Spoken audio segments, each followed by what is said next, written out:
think one of the things we forget is that grind culture produces grind culture results.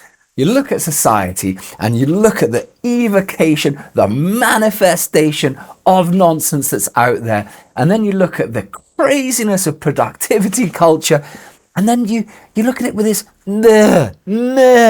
It's like there's so much nahness everywhere. And hustle culture has taken over to such a degree that irrespective of what you're doing, you're expected to be in this locked in zone. But the consequence is that everything becomes so average. Why? Because if you're exhausted, if you're at the absolute edge of your being at all times, what do you expect? Look, there's a time in life when you need to grind. There's a time in life where you got to lock in. I'm working on the release of my first digital product at the moment. I'm needing to lock in. I'm doing outrageously long days. But what is the reality behind all this? The energy that you bring to something will result in the outputted energy, and especially when it comes to creative work, but not just creative work, because there's creativity written into everything you do. I've spent a lot of time vibe coding a new project, and it's been 5 months, and I've been working on it as a side project and a passion, getting locked into Claude and into code and all of the rest of it, and it's been wonderful. And there has been times when I've been grinding on it.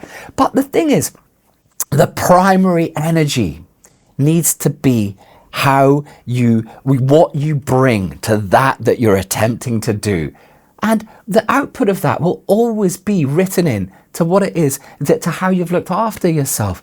And I think there's this sort of false narrative that looking after yourself, or getting enough sleep, or eating well, or exercising, or seeing enough of your friends, loving people that you love with all your damn heart, that's somehow some type of sort of failing because you're not actually working and you're not grinding. And it's fucking preposterous, because if you look at any creative output, there is an energy that's captured. That's what happens when you make something. You're crystallizing a moment in time, a moment of your life, everything you're going through. And of course, yes, it can mean rawness. Of course, sometimes it can be suffering. Sometimes it can come out of madness, or when you're drunk, or when you're in pain, of course. But the principle remains that the outputted energy is affected by the inputted energy.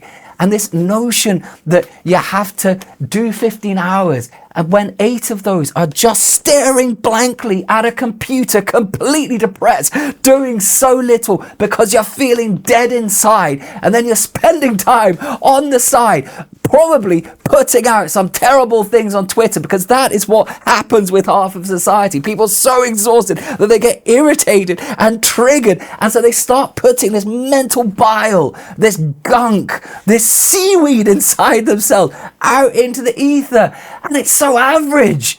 If that's the consequence of all your grind culture, what are you really thinking? I think of my favorite novel, which is The Razor's Edge by Somerset Maugham.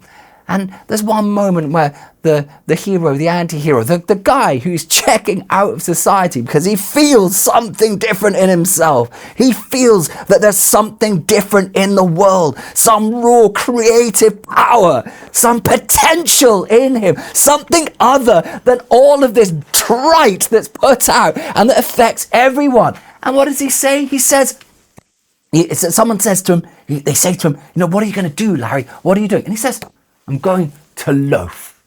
I'm going to loaf. What happened to loafing? There's this idea that if you fill yourself to such a degree all the time, if you're consuming content, if you're fragmented, if you're distracted, if you're always busy, that you're going to start tapping into something through the grind, through the pain, through the non-stopness. And it ignores that life has 2 sides to it. On the one side, there is doing, and it's doing wonderful stuff, and it's creating stuff. Well, it doesn't matter whether it's a product, whether it's a website, whether it's the Sistine Chapel, whether it's Pulp Fiction, whether it's Tapestry. It doesn't matter what it is. There is the doing, but what does it? It's composed of it. What's composited within it? It is being. It is your capacity to take a breath and to think And then beneath feeling, beneath the thinking, to get to feeling. And then within here, to discover something, the breath, the capacity to take life in, to see it in its primary source, as it was before you came and as it will be afterwards.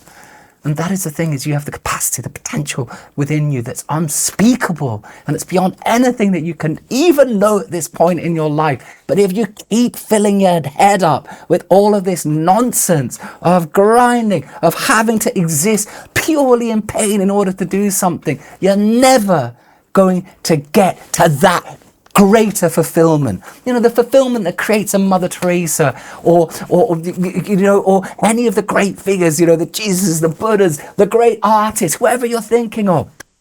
That always has to be in these people that really go beyond their time, this linking between being and of doing.